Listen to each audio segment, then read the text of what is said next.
So in the election, the UNC party pretty much ran a law and order campaign, vowing that they're going to do everything in their power to fight crime if they get the chance to form the next government. So it should be no surprise when the Prime Minister, ending the weekend, stated that, look, they are going to go back to capital punishment. Capital punishment is still on the books in Trinidad and Tobago, and they are planning to use it. But my question is hanging too inhumane? Should Trinidad and Tobago go back to hanging? Let's talk about it.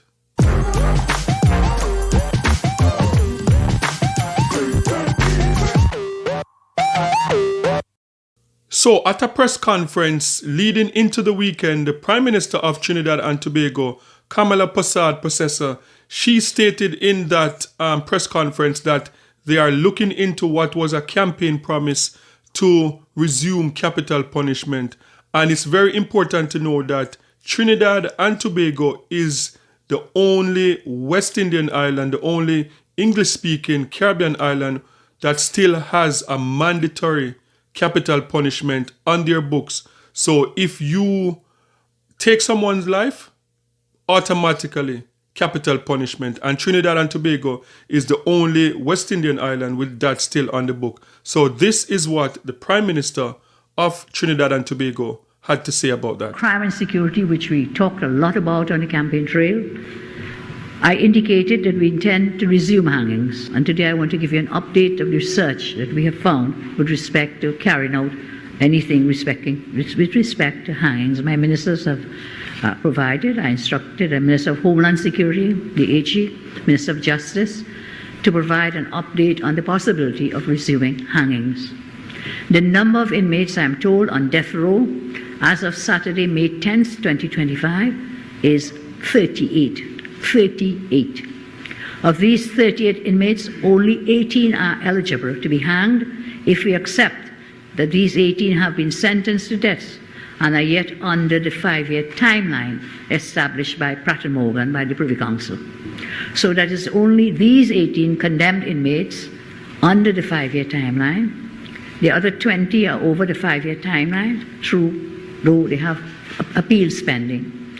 In terms of how many condemned inmates can face the death penalty or have the death penalty be carried out at this time, that is to say, whom among the 18 can have a death warrant legally read out to be executed?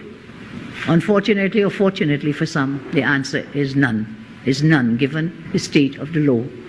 Of these 18 condemned inmates, one has an appeal pending before the Privy Council.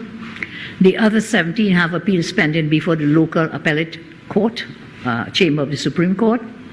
It can be said, therefore, that until these appeals are heard, the death penalty cannot be lawfully carried out at this time, even amongst the 18. So the answer again is how many at this time? The answer is, as I said, fortunately or unfortunately, none. Okay, so that was the Prime Minister of Trinidad and Tobago. And my question is, if you're watching this video, sound off in the comment section and let me know your thoughts on this.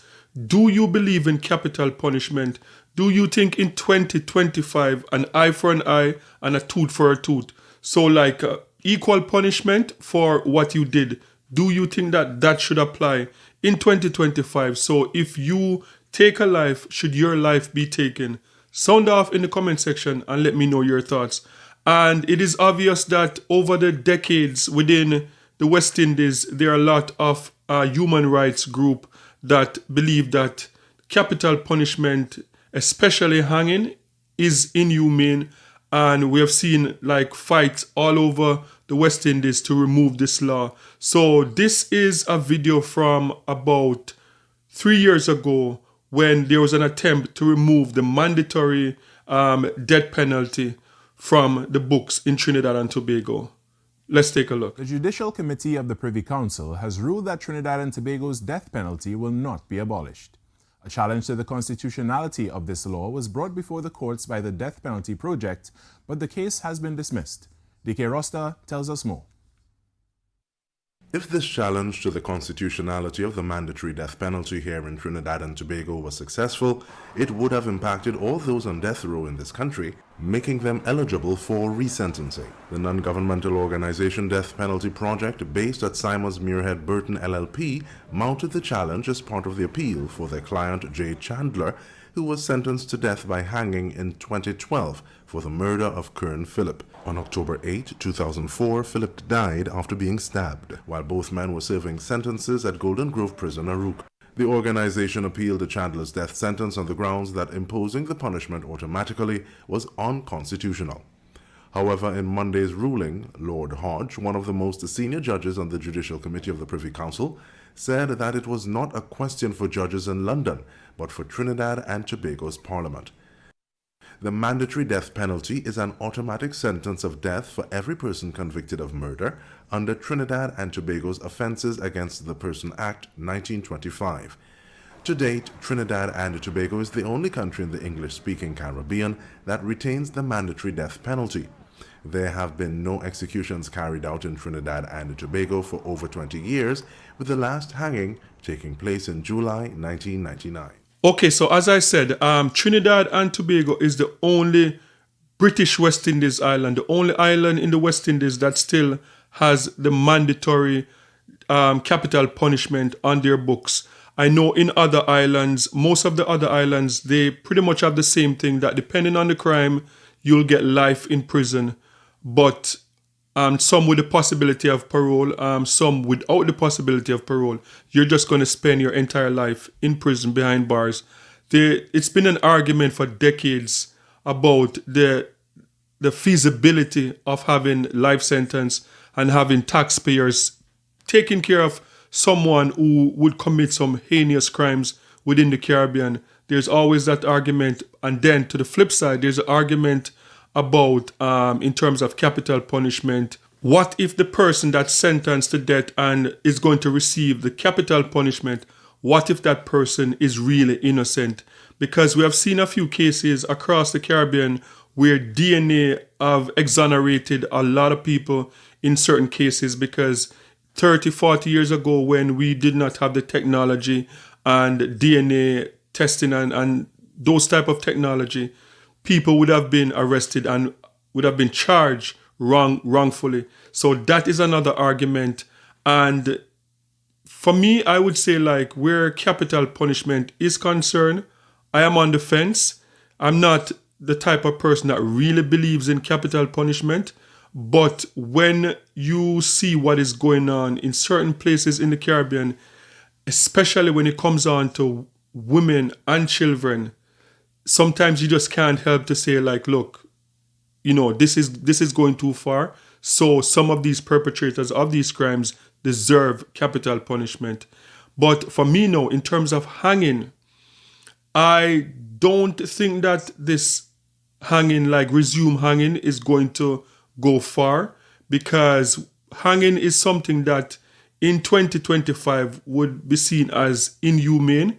And I know that the people that are perpetrators of these crimes, some of these crimes are very brutal, and it's hard to feel sorry for someone who would be guilty of certain crime and say, like, it's inhumane in terms of hanging.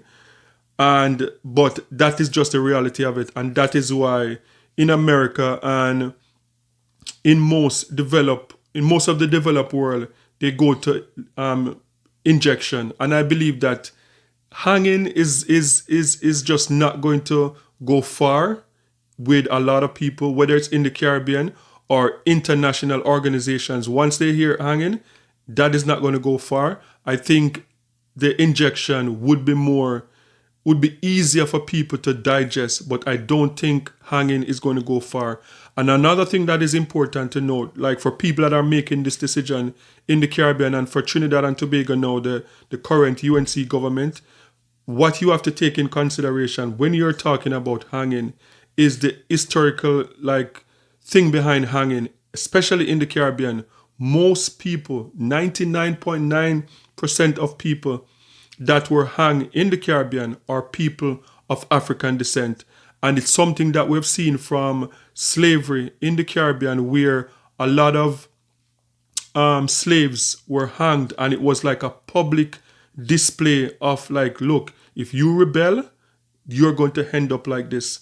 So that, I don't know if we want to go down that road in 2025, especially when race can be an issue with what is going on.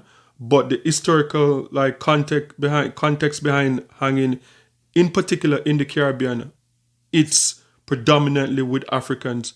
And as I said, 99.9% when you do your research and you see like a lot of the hangings that took place within the Caribbean, they are African slaves. And even after slavery was abolished, we saw quite a few rebellion across the Caribbean, and we saw the same thing taking place with hanging.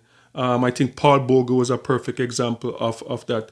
So I believe that, yeah, you can capital punishment.